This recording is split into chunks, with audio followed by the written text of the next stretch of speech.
Good morning, everyone. Welcome to JSP's webcast, the Safety Cast for May. My name is Ryan Owen. I'm a Business Development Executive here at JSP, and this is Harry. I'm Harry, yeah, also Business Development Executive here at JSP. So today we're going to be talking about the Force 8 and the PressToCheck range of filters. Got to bring them slides up for us, please. Well, so just a couple. Are we looking? Everybody is. Let's go. Cool. So before we start talking about the actual Force 8 and the PressToCheck filters themselves, we want to look a little bit at some of the figures that go with this. When it comes to respiratory protection, there are a couple of morbid figures we're going to look at, but then it should get a bit brighter after that. Like, jump forward. Cool. So we're just looking at on here the health and safety at work statistics over 2024. So on there, you're looking at about 12,000 lung disease related deaths linked to past work exposures. There are some slight positives on this side of it, where the asbestos-related lung cancers have actually come down in numbers over the years. So that's gone down from about 22% to about 20%. A lot of this would be down to the fact that a lot of people now are more aware of asbestos and know that if they come across it, they need specialists to get it removed. The one that you're going to worry about is that 22% non-asbestos-related lung diseases. This is where the numbers are starting to increase now due to exposures in the past. I think what this really highlights is the latency period that is kind of witnessed with these diseases. Obviously, those 20,000 estimated new cases of breathing or lung problems caused by work, they wouldn't have been caused last week or the week before or the month before. They would probably been caused 20, 30 years ago. And people now experiencing that, going into their 50s, 60s, looking going into retirement and wanting to enjoy that, now being hit, unfortunately, with lung disease like COPD, which could impact the rest of their life. And we can really see that, as Ryan said, with the asbestos shifting away and becoming less of the pie, I guess, and other diseases such as silicosis caused by silica taking up more of that chunk. Yeah, exactly. So, as mentioned just there, it's due to a lot of past work exposures and things that people come across day to day. So if we pull up the next one. Yeah. So your general sort of things on here is your silica dust. This is almost becoming like the new asbestos in a way. People are becoming a lot more aware of this as a problem and things that they need to avoid. You come across silica dust everywhere, really. It's general in loads of things. As you can see, the workman just there, he's cutting concrete. So he's absolutely just getting the dust up everywhere. And if he's not wearing a respirator, he's going to be breathing in a lot of that. Don't want to be doing stuff. Cutting things like plasterboard, that'll give you gypsum dust, wood dust, simple as something as sanding as well. You get a lot of dust coming through there, a lot that you see, and then a lot of inhalable and respirable dust that you're not going to see. So on to that, asbestos, mentioned it before, big one. A lot of people dealing with asbestosis and problems with that as such, but a lot of people are aware of the issues caused by that now, so specialists come in and take those away. Another one on there as well to mention is cleaning up, sweeping around. The amount of dust you kick up from that and you're breathing it in. A lot of people will be doing that without any respiratory protection. Not great. I think one thing as well, just to kind of look at there, is that engineered wood dust. So MDF would come under this bracket. And in most cases, MDF would just be a normal sort of particulate just coming up as a dust. However, in the instance when you're using power tools to cut MDF, as it's stuck together by sort of resins and glues, that can get heated up with the power tool, releasing chemicals. So you just need to kind of consider that fact, not just with MDF, but across the wide range of things, what filter type you need and making sure that that filter type is specific to the hazards that you are dealing with. Fantastic. So we've got a little video now that will show you how dust affect humans and your lungs. It's mainly focused around silica, but let's be on to it now.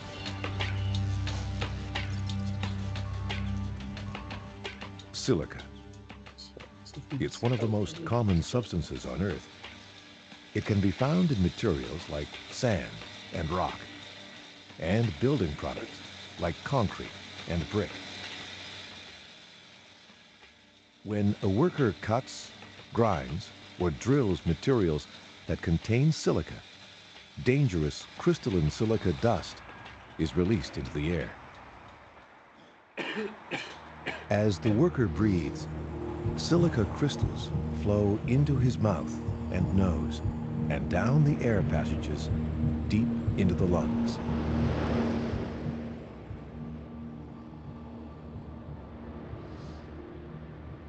The tiny crystals enter the small, fragile air sacs, where oxygen is absorbed into the blood. Immune system cells, called macrophages, engulf and try to dissolve the crystals. but they are unable to. Over time, more and more crystals build up inside the macrophage cells. The macrophages carry the silica into the walls of the lung, where they die. Scar tissue forms around the dead cells and spreads as more cells die. This damage can continue even after the exposure to silica stops. Eventually, so much scar tissue forms that the lungs can no longer function.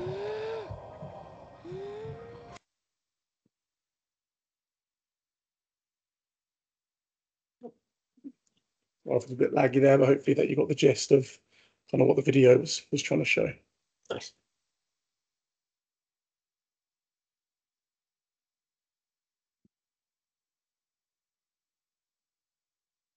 Sorry, seems to be having technical difficulties. There we go. Well, so as the video would have shown, there is the difference of this respirable dust that will come in and get into your lungs as it is go to the macrophage and be pulled into the lining of the lungs.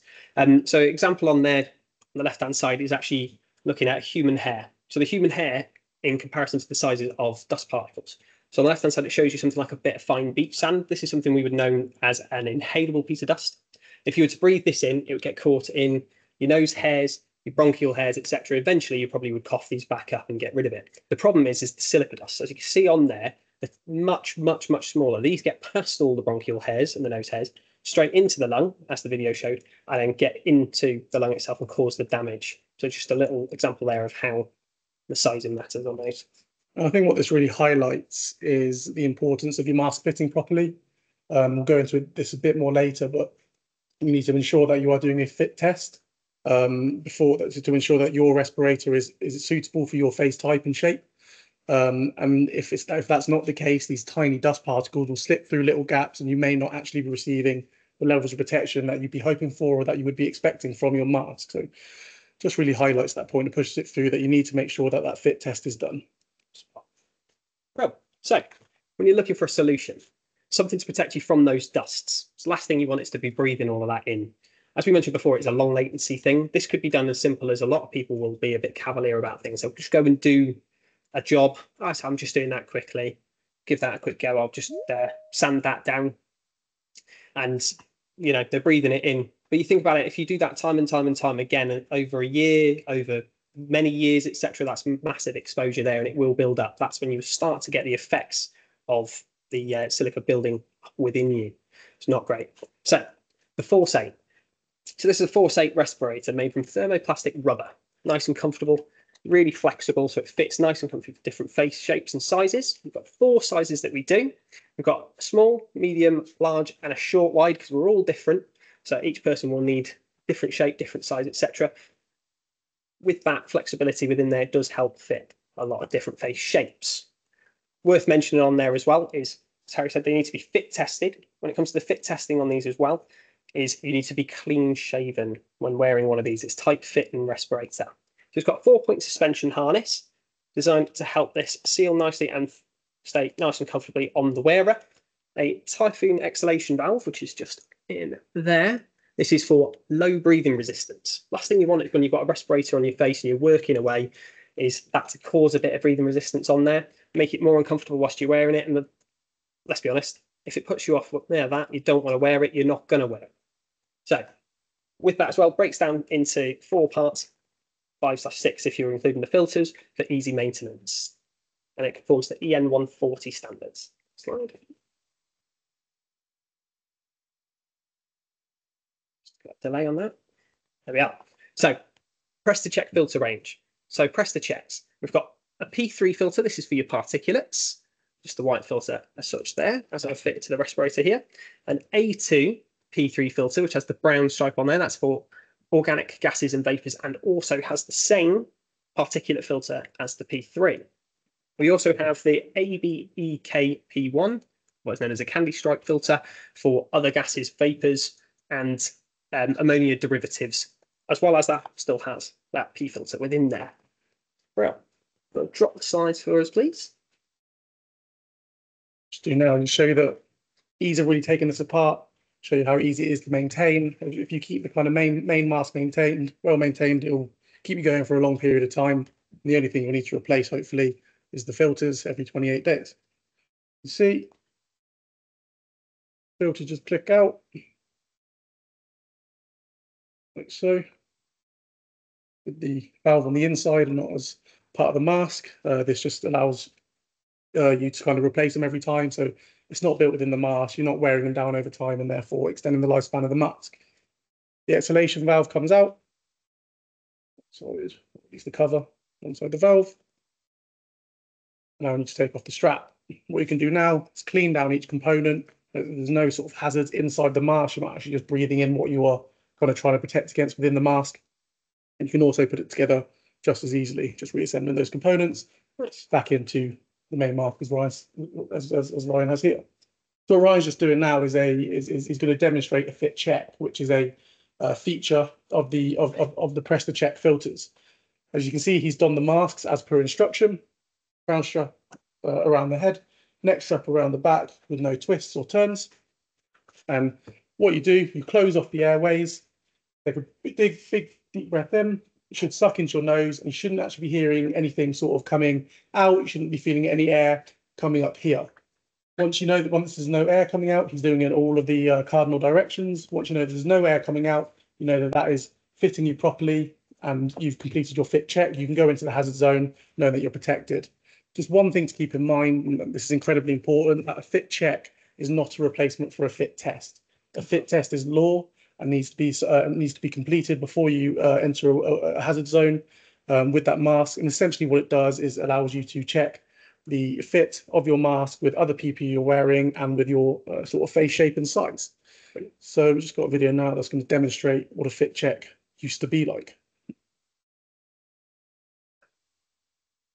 To make sure it would fit various kinds and sizes of faces, it had to form a dust-tight seal on all types. The long and narrow, the medium,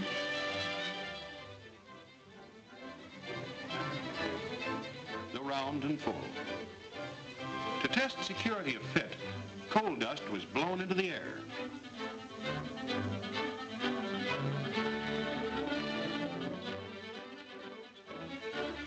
They breathe deeply, trying to suck in all the dust they can.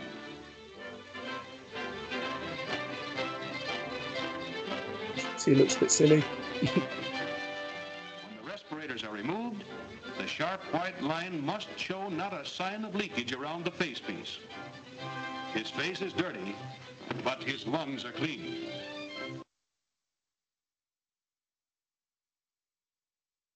Well, so that's how they used to do it. Now, extra points for anybody that can actually work out the biggest problem in that as it is. On the chat on there. If anybody spotted anything on there, feel free to put it in the chat.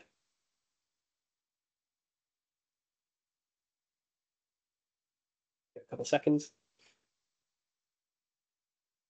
Okay, well, it'll be the guy that's actually not wearing any respiratory gear when actually depositing the charcoal, the coal dust into the man's face. Lovely. So that's how it used to be done. It's not done quite that savagely nowadays. It's actually done in different options as such. So we're using things like this. So a qualitative face fit testing kit. So this is instead works in a similar fashion, but it will be a hood over the head and done while spraying in Bitrex, which is denatonium benzoate. It's a bitter tasting substance that'll be found under the shelf products such as bleach and things like that, just to cause a gag reaction. So you're going to know when doing one of these face fit tests if you've got a leak in the mask because the person's going to gag. Other options as well, though, is using something like an APC machine. That's an ambient particle counter. And this one I've got shown onto there, and we have one on the shelf, is a porta count device. What that does is it counts the difference between the particles within the mask and ambient particles. So, as well as this, if you're needing higher levels of protection, so this respirator with the P3 filters will give you an APF, that's an assigned protection factor of 20. If you're needing to, or in a workplace where you need a higher level of protection, the Force 10 full face respirator with our P3 PressToCheck filters will give you an APF of 40. So with much higher levels of protection for more hazardous environments, as well as that, fully compatible with the full range of PressToCheck filters. You perform your PressToCheck, so fit check the exact same way with this as well. Okay. Just wait for that to load. Just a note on that one as well with the Force 10 is those cannot be fit tested in the same way as the half masks in the qualitative method. They must be done with an APC machine. They cannot be done with the bag itself. That over there. Brilliant.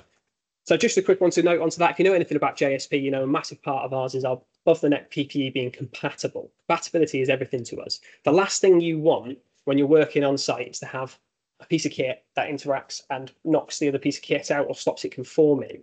So we work on that. Do you mind zooming in on this, please, Harry? So, for example, over here, we've got a Vista lens helmet, as it is, with a Force 8 respirator, a C4 guard, and Sonus ear defenders, all fitting together perfectly. So they're designed and tested to fit together. Nothing interferes with one another and stops it conforming properly in the situation that it's needed to actually perform. As well as that, the nose bridge on the Vista itself is designed around the nose bridge of a Force 8, making sure of that. Massive part of it, as well as when it comes down to that fit testing, is when you are being fit tested, you must wear all of the PPE you're going to be wearing in the workplace together to make sure it doesn't interfere. This gives you a good shot at getting through that properly and making sure it doesn't interfere and cause any problems. Just ensuring this compatibility can be important as well. It can save you time and money in the fit testing process. For example, if you have your staff don't actually have compatible PPE and all of them fail their fit test, you're going to have to book another day. You're going to have to spend more money getting someone in to complete those fit tests for you, and therefore wasting time and money within the organisation. Well, nice. Those your time. I think one thing just to highlight. Obviously, today we've been speaking a lot about sort of tight fitting respirators. We've spoken a lot about face fitting and the importance of that, and particularly the point that you can't actually have a beard to be wearing these respirators. You do need to be completely clean shaven. So the option for you, people with beards, would be something like this: these powered air units here, which effectively are loose fitting and work by blowing filtered air into the face area at a given rate. And Harry's actually had a previous webinar, which he's done on the PowerCap Infinity, which you can find on our website as well. Yeah, we'll open up the floor to a few questions. If you have any, please post them up on there. And if not, we will just thank you for your time.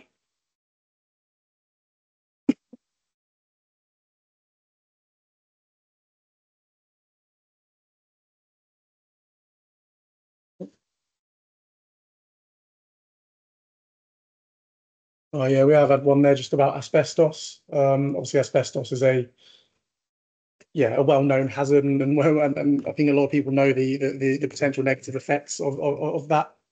Just please be aware that you really want an APF 40 when working around asbestos. So instead of the sort of half mask version, you want to be wearing the full face mask with the P3 filters, ensuring that you've done that fit test to make sure it's fitting well. Excellent stuff. Now, a question we do get asked quite frequently as well is to do with actual filter changes. So how often to change a filter? So we recommend as a manufacturer on your standard sort of P3s about 28 days life on these until you want to start changing those. Alternatively, other than that, as well as if you start to notice some breathing resistance, when the resistance gets a bit higher, your filter's probably saturated and it's time to get to changing it as well as that. Because if you're in an environment where you have higher exposure, that will fill up quicker. Same when it comes to your vapor filters as well. Similar situation on that if the breathing becomes laboured, but also when you're filtering out gases and vapours, if you start to taste the thing that you're trying to block out, it's time to get them changed. I think something to keep in mind with that as well is that 28 days is kind of a best practice. That's kind of like, I guess, the furthest extent. Obviously, if you're working 7 days a week, 8 hours a day in an incredibly dusty environment, there's a good chance it'll be less. But as Ryan just highlighted, there are ways of kind of telling that. Excellent. I don't think we've got any more questions coming our way. So No, please do ask if there are any questions to be asked. If there's questions that you think of now. the lifespan. Generally, if it's in good condition, got another one coming in as well. Person, sorry, I'll just wait for the rest of that to come up. Shelf life power heads. So, with a powered air respirator. To be honest, I think it's best to probably send that into our technical department just to double check on that one, because I think it will come down to the usage of the device itself as well. So what environment it's being used in, the care of it, etc. Feel free to send an email across to technical@JSP for that one. They may also have a statement written out to come direct to you with it. Yeah, I think fundamentally the lifespan is dictated by how well you maintain it, but obviously, yeah, just to throw that succinct answer, I guess, on more specifics, it'd be best to email it to our technical department. Brilliant. Of course, if there are any further questions as well, please feel free to contact us through that link. One of our team, whether it's in the sales team or the technical department, will pick that up and we'll help you out where we can. Yeah, brilliant. So thank you very much, everybody. Thank you for joining us. We'll see you in the next webinar, which will be June. I believe it's going to be Jamie and Lauren doing a height safety webinar as it is. And thank you very much for your attendance. Yeah, thanks for coming, Have a good day, everyone.